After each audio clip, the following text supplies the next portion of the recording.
Aqui na nossa terceira aula, do nosso curso de Introdução aos Bancos de Dados, a gente vai aprender um pouquinho sobre os modelos de dados e como que eles são importantes para que a gente faça uma escolha de um bom sistema de gerenciamento de bancos de dados, assim como uma boa estrutura de acordo com a nossa necessidade, né?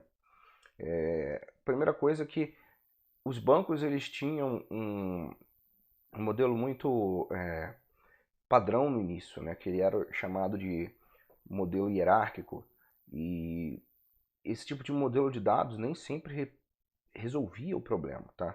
Porque a década de 60 foi quando a gente começou a ter as primeiras ideias de armazenamento em disco, os discos rígidos, né, o que a gente chama de HD. Naquela época, para você ter alguns kbytes, né, de memória, você tinha que ter um negócio gigantesco, pesava às vezes toneladas. Então, assim, era algo completamente fora da realidade do que a gente tem hoje. Mas com o tempo, então, os SGBDs eles foram se aprimorando, indo escolhendo modelos novos, sendo criados em modelos novos, principalmente para atender a diferentes estruturas de informações contidas e as diferentes demandas, né, dos bancos de dados de uma maneira geral. O que a gente queria gerar com isso é o que a gente chama de abstração, né? Ou seja, a gente gera um meio mais fácil de trabalhar com algumas informações e evita dados que não são importantes para a gente, né? Então, ao invés de ler um arquivo binário e sair um tanto de 0 ou 1 na tela, a gente conseguia trazer textos, números e etc, né? Então, assim, o modelo de dado é um conjunto de conceitos que descreve, então, essa estrutura, né? E que são os seus tipos de dados, seus relacionamentos, e as restrições que a gente vai ter para cada campo. É importante a gente entender também o conceito de esquemas e instâncias. Esquemas, eles são a representação em estrutura dos nossos dados, tá? É uma questão de organização. E as instâncias são a implementação dessa estrutura, ou seja, são os registros que a gente vem e pode ler, consultar, apagar e alterar dentro do nosso banco de dados. Aqui a gente tem um resumo então, dos conceitos, como por exemplo o modelo, né, que é um conjunto de estruturas, o esquema, que é a descrição textual gráfica dessa estrutura, e a instância, que vai ser os dados armazenados, né, dentro dessa estrutura que a gente colocou. Tem um exemplo mais real aqui de um esquema de tabelas, onde a gente vai ter 4 tabelas principais, que é o histórico escolar, o pré-requisito, a disciplina e o aluno. E cada campo, ou seja, cada coluna daquela tabela vai representar um tipo de dado, uma informação que vai ser guardada, e você vai ter então as instâncias que são os dados, ou seja, cada linha daquela tabela que é um registro dentro do nosso banco. E o modelo de dados em si vai ser a junção de todos esses esquemas aí, para a gente conseguir um resultado interessante. A gente tem também aqui algumas ideias, né, que são os modelos de dados conceituais, ou seja, de alto nível. Quando a gente vê uma entidade, como por exemplo o aluno, né, de uma tabela de uma faculdade, e cada atributo dessa entidade é um aspecto desse objeto, né, e relacionamentos que vão ter entre esses objetos. No caso dos modelos de dados físicos ou de baixo nível, a gente vai ter os tipos, né? Como que aquele dado está sendo salvo dentro do nosso computador. Um sistema de banco de dados, a gente tem também uma arquitetura que a gente chama de 3 esquemas, onde a gente consegue criar um nível externo, um nível interno e um nível conceitual. O que é isso? Começando assim pelo nível interno,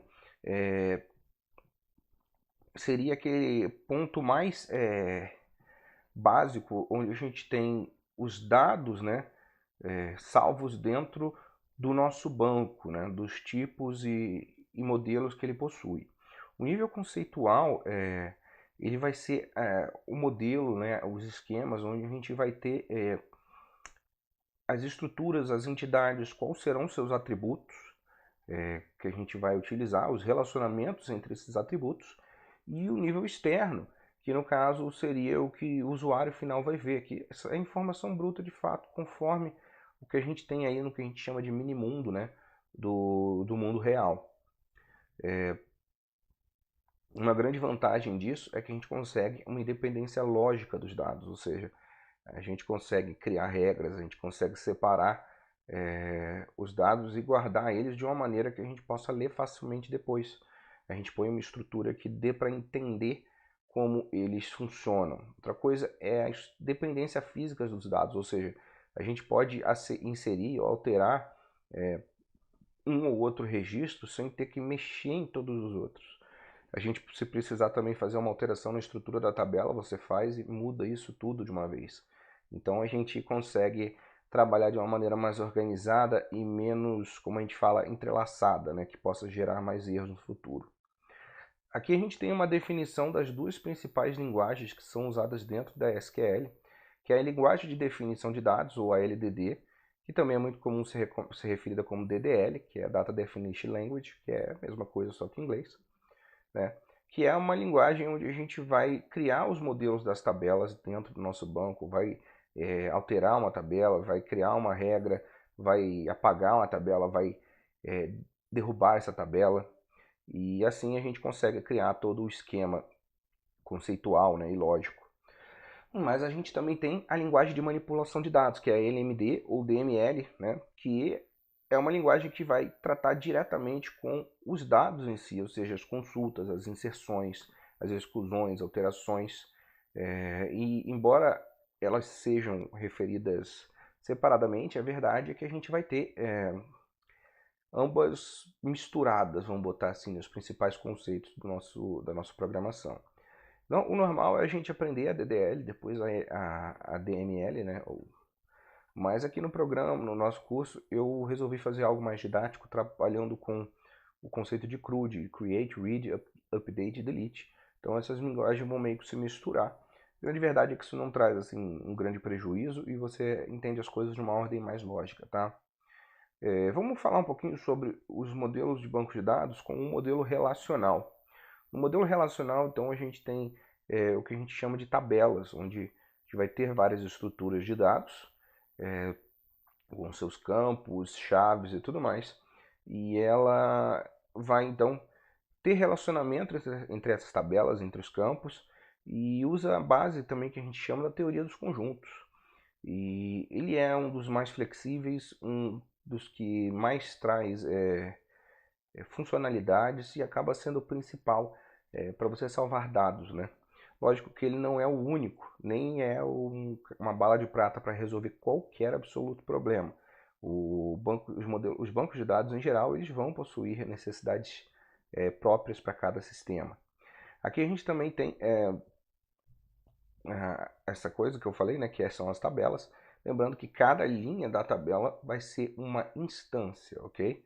E cada coluna é um campo que a gente chama. Então a gente evita aí que dados únicos se repitam, a gente pode criar chaves e relacionamentos.